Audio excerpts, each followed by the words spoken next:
Bonjour, c'est Pierre, enchanté de vous retrouver pour un échange, un nouvel échange, une nouvelle vidéo.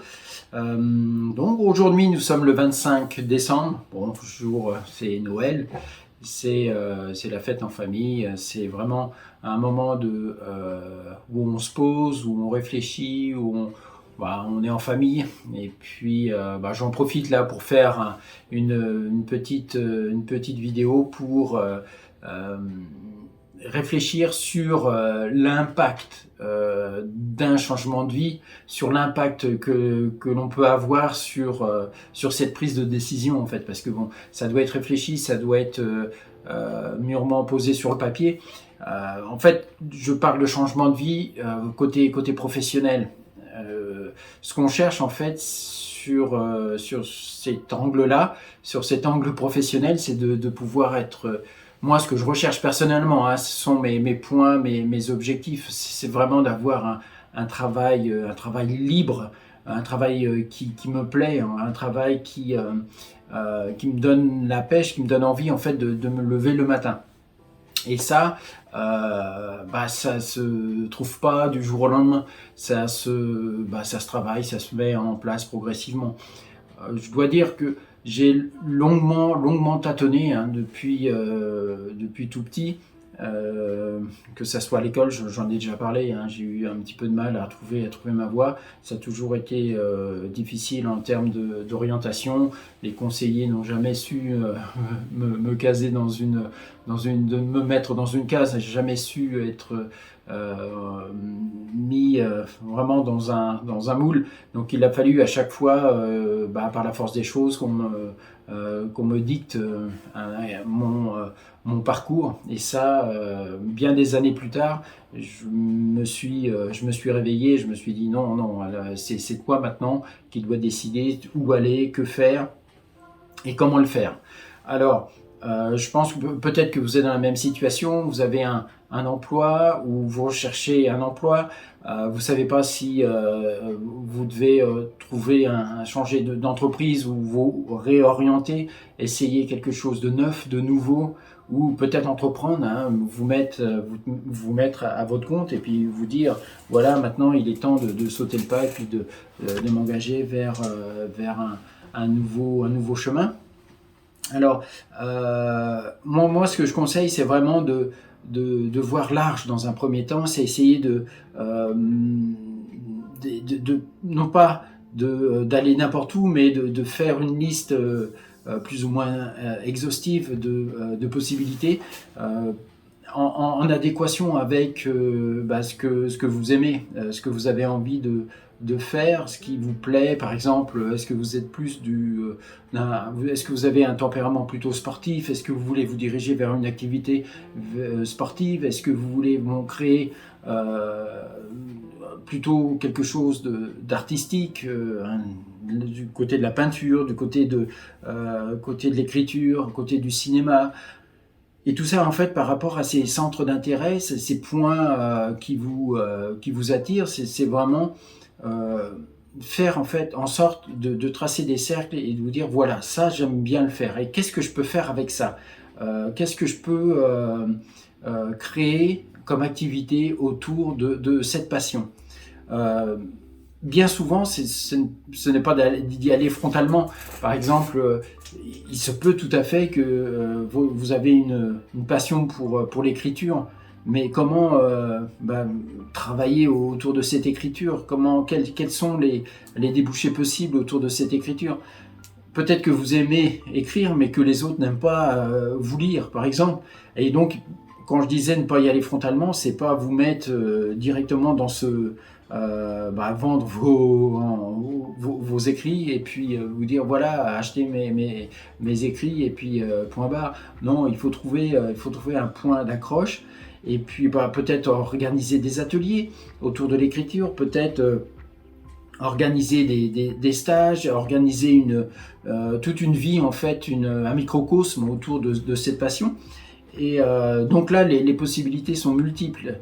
En y réfléchissant bien, vous allez pouvoir créer réfléchir à une activité en lien avec votre passion. Voilà, donc Dans un premier temps, je dirais, bon, la règle numéro 1, plutôt la phase numéro 1, c'est de ratisser large, c'est de mettre par écrit tout ce que vous aimez, c'est d'essayer de voir les possibilités offertes par rapport à ces points et centres d'intérêt.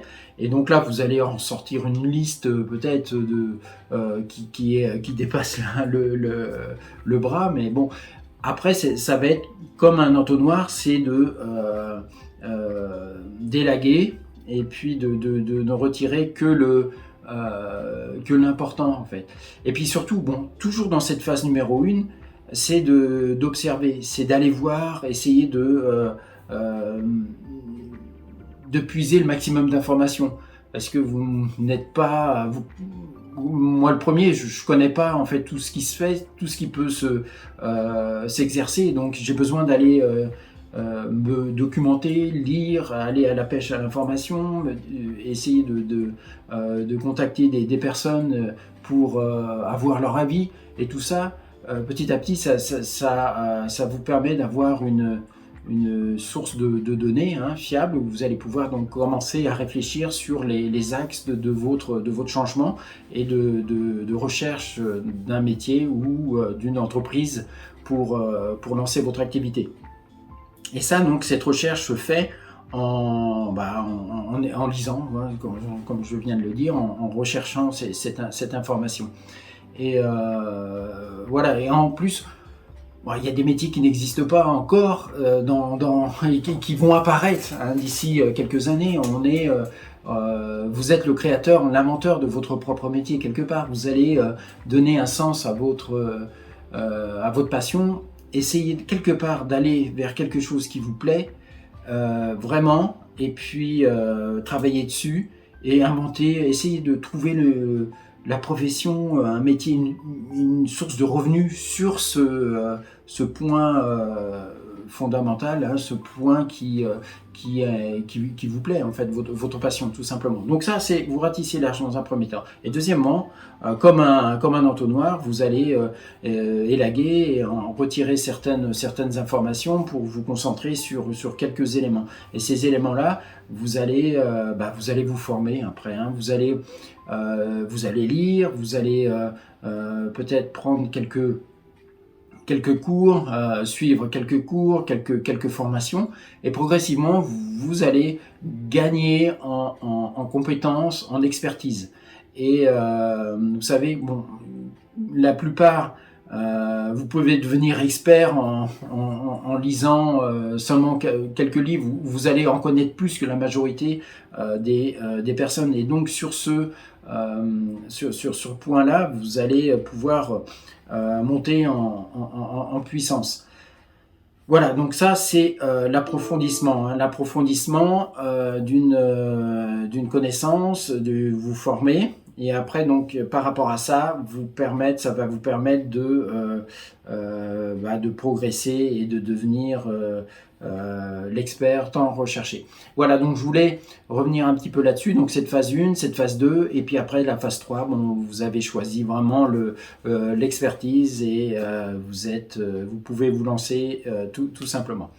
Voilà. Bah écoutez, bon Noël, joyeux Noël, et j'espère donc là vous retrouver rapidement pour sur des zooms en fait, sur des métiers, sur la manière d'entreprendre, et aller à la rencontre en fait. Moi, mon objectif au travers de Mentors on the Go, c'est aller à la rencontre des personnes qui ont quelque chose à partager, une activité à transmettre, à faire découvrir, et par rapport à ça, c'est de greffer peut-être votre activité, ce que vous aimez faire, votre passion, en prenant de l'information à droite à gauche, et vous forgez votre propre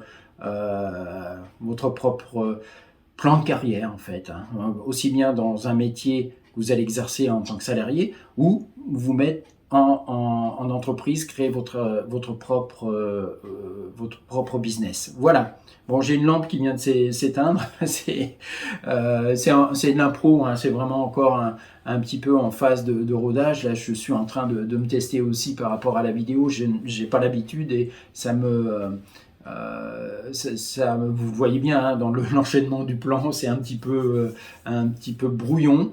Il n'y a rien de réellement, de vraiment étudié, mais bon, ça me permet donc de délivrer déjà une première information et j'espère qu'ensemble on ira à la rencontre de personnes, de mentors et par rapport à ça, vous donner de la formation qui va et qui devrait vous permettre de progresser aussi vous de votre côté.